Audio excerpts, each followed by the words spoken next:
There is something very strange happening.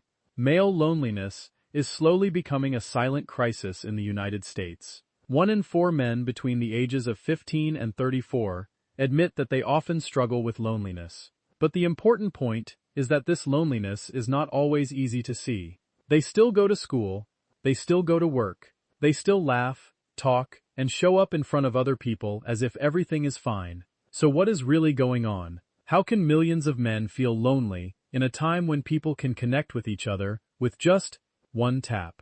Today, let's explore with Path to Success the psychology behind male loneliness. If you are a man, you may see a part of yourself in this video. And if you are not, think about your father, your brother, your partner, or the men around you. Whether you are looking for answers for yourself or want to become a stronger support for the people around you, stay with me until the end of this video. To understand why many men feel alone, we first need to look again at the way we usually see this problem. Male loneliness is rarely loud or shown through complaints. It often hides quietly behind a busy schedule, a silence that is hard to understand, or even behind a man who seems to be at the peak of his career. To see what is really happening inside, we need to slowly break down the psychological conflicts that have formed over time and become deeply rooted in the way a man sees himself as he grows up. When we talk about the idea of loneliness, psychology research has shown a major difference in how men and women define it. According to a study published in the Journal of Personality and Social Psychology, when women feel lonely, they often connect that feeling to the lack of close personal relationships, especially romantic love or a close friend they can open up to. But for men, loneliness takes a different shape. They feel lonely when they lack a community, a group, or a brotherhood where they feel they belong. A man may be in a happy romantic relationship and may have an understanding wife, but he can still feel deeply empty if he does not have male friends to share other parts of life with. However, the biggest paradox lies in the very nature of connection. 2 men can talk for a long time about work, cars, football, the stock market, or how their favorite team just won. Those conversations can create familiarity, but they do not always create an emotional shelter. A real friendship, the kind that can pull a man out of loneliness, usually begins at a deeper place.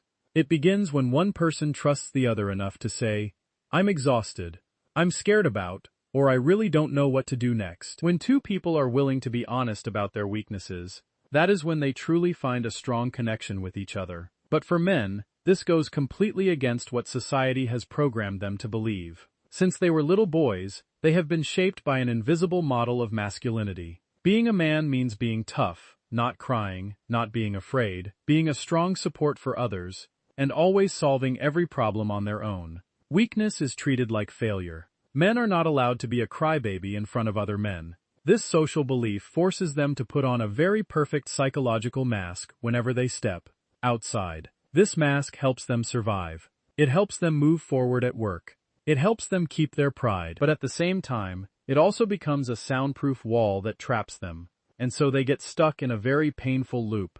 To feel less lonely, they need real friendship. To have real friendship, they need to be honest about what they are going through. But to keep the image of being a man who is fine, they learn to hide those exact things.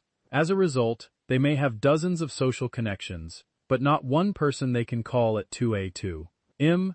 They have people to talk to, but no one they can be real with. And from here, loneliness is no longer just an inner feeling. It begins to show up in how they maintain friendships, how they communicate, and how they disappear from each other's lives, without anyone noticing in time. Male isolation is often not an act of choice. It is the result of behavior patterns that have been formed across many generations.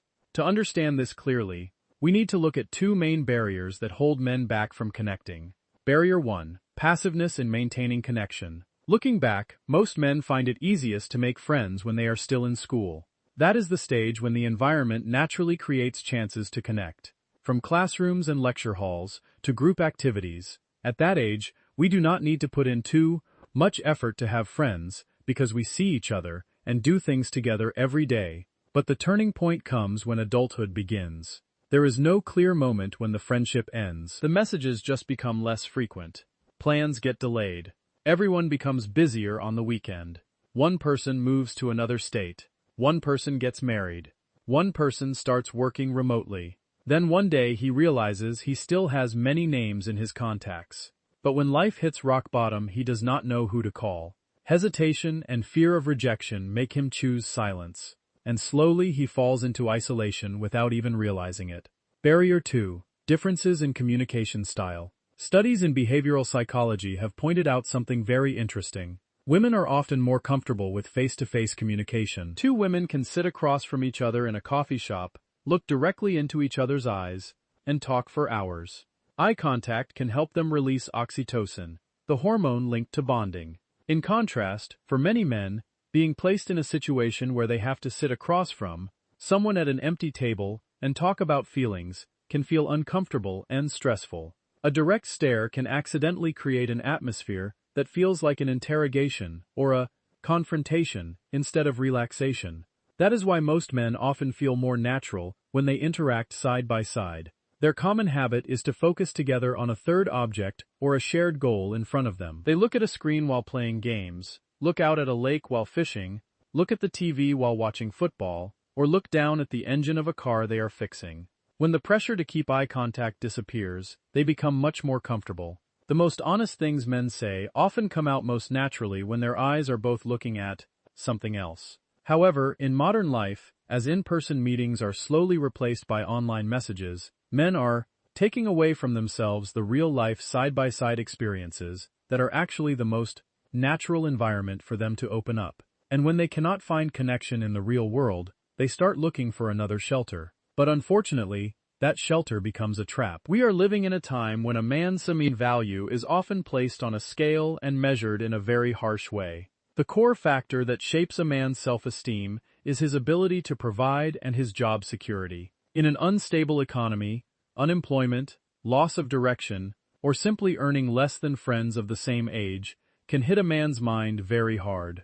When he cannot meet the standard of success that society has created, he begins to feel inferior. Shame and low self-worth make him isolate himself automatically. He refuses calls from friends and avoids class reunions because he fears judgment, comparison, and most of all, pity. He takes away his own right to join a community because he feels he is no longer worthy. Instead of facing that pain and seeking help, millions of men choose to escape into the digital world. The internet offers a perfect way out, a place where they do not have to face the strict standards of real life. They sink into video games where they can easily receive rewards and virtual recognition.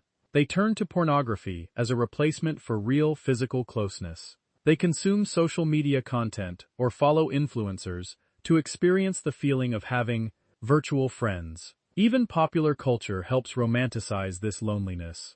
The image of lonely, cold men walking under neon rain in movies like Blade Runner 2049 or falling in love with an artificial intelligence in the movie Her has become an attractive belief system.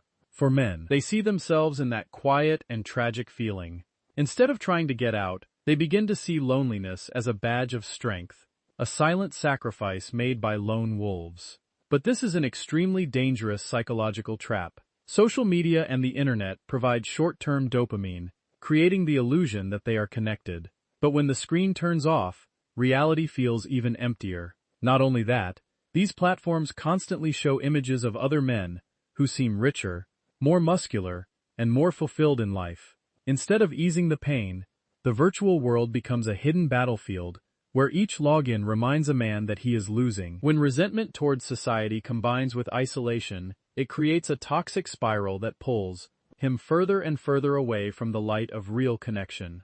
At this point, you may understand yourself or the lonely men around you more clearly. But admitting loneliness is only the first step. How can they step out of the wall they built around themselves? Instead of empty advice like, be more confident or open up, I will share 5 practical steps to help lonely men regain control of their social lives. Step 1. Communicate side by side. As mentioned earlier, asking a male friend to meet at a coffee shop, sit face to face, and try to come up with things to talk about can sometimes feel like torture for the male mind. To break this barrier, use this natural style of interaction. Do not meet just to talk about feelings. Meet to do something. When you want to reconnect with a friend, connect the meeting to a physical goal. Invite him to watch a football game, play pool, go to the gym, go fishing, fix something in the garage, grill food in the backyard, or simply come over, order pizza, and watch a game. When both people focus their attention on a third object, the defensive walls in the mind naturally come down. The pressure to keep the conversation going disappears. Silence while doing something together does not feel awkward. It feels natural. And in those safe, quiet moments when the eyes are looking forward, the most honest words about life, work, or pressure often come out in the smoothest way. Step 2. Create the habit of showing up. One reason we easily had close friends during school years is a psychology principle called the mere exposure effect. Being placed in the same classroom for 8 hours a day forced us to see each other again and again. Familiarity slowly created a sense of safety and connection. But in adulthood, the pattern of going to work and going home completely cuts off this natural environment. Men need to create their own third place. This is a sociology concept that refers to a space that is not home and not work. It could be a gym, a local basketball court, a running club, or simply a familiar coffee shop. The key here is consistency. Show up there at the same time again and again every week. You do not need to rush towards strangers and start talking on the first day. Just focus on doing your own thing. Your regular presence will naturally turn you into a familiar person. Nods and greetings will appear first, then short small talk, and finally, friendship can grow in a very natural and unforced way. Step 3. Take back the lead. Waiting for other people to remember you is a very toxic feeling. When a man lies on the sofa on a Saturday night, scrolls on his phone, and sees other people going out, he often tends to think, nobody cares about me. But the truth is, many other men are also lying on the sofa, looking at their phones and thinking the exact same thing. This passiveness is the leftover habit of depending on other people to arrange social plans. Train yourself to become active again. You have to be the one who designs your social circle. Start with low-stakes events. Do not plan complicated parties. A simple message is enough. Are you free tonight? Come over and watch a movie with me. We can order pizza. Or want to grab a beer after work. You have to prepare yourself for rejection. People may say no because they are busy or tired, not because they hate you. Having the courage to send an invitation without expecting too much is how you prove that you are taking ownership of your own life instead of letting yourself become a victim of waiting. Step 4. Share small vulnerabilities. The biggest problem for men is that they think opening up means telling a tragic story, crying, or becoming an emotional burden to someone else. This misunderstanding makes them choose silence rather than risk losing their strong image. Deep friendship is not built from tearful confessions right from the beginning. It begins with very small imperfections. Drop small signals that show you are not perfect. Instead of trying to act like you know everything, say, I know nothing about this stock investing thing. If you understand it, can you show me the basics? Instead of saying, everything is fine, take a breath and say, this project at work has been wearing me out lately. Or simply say, I had an argument with my wife yesterday, and honestly, I'm annoyed. When you dare to ask for help, and dare to put yourself in the position of not knowing, that is a quiet and subtle form of communication. It sends the message, I trust you enough to let you see an unfinished part of me. And when you do that, the other person will also feel safe enough to take off their own mask. Step 5. Remove money pressure from friendship. Financial insecurity is the #1 enemy of connection. Many men think, I'll wait until my job is stable, my debt is paid off, and I have more money before I invite the guys out for drinks. They tightly connect their self-worth with their net worth. As a result, when they face hardship, the exact time when they need emotional support the most, they choose to hide in a cave and cut off all contact. Money and friendship need to be clearly separated. Psychology shows that real friends are not friends with you because of your job title or your wallet. They value you because of your humor, the way you keep secrets, your loyalty, or the way you always listen to them. Do not let ego stop you. During the hardest times, when you dare to send a message like, I'm a little tight on money lately. Want to grab a takeout coffee and walk around the park for a bit? That becomes the most powerful test. It removes shallow relationships and keeps the people who truly care about the person inside, you. Friendship is not expensive. Only our ego is expensive. In the end, maybe no one truly wants loneliness. The barriers that make men hesitate to connect are often just habits we unknowingly learn from our environment and from the way society expects men to act tough. We learn to handle everything on our own, and slowly opening up begins to feel strange and difficult. But just like any other habit, we can absolutely learn new ways. Strength does not always mean doing everything alone. Sometimes it simply means having the courage to admit that we also need connection around us.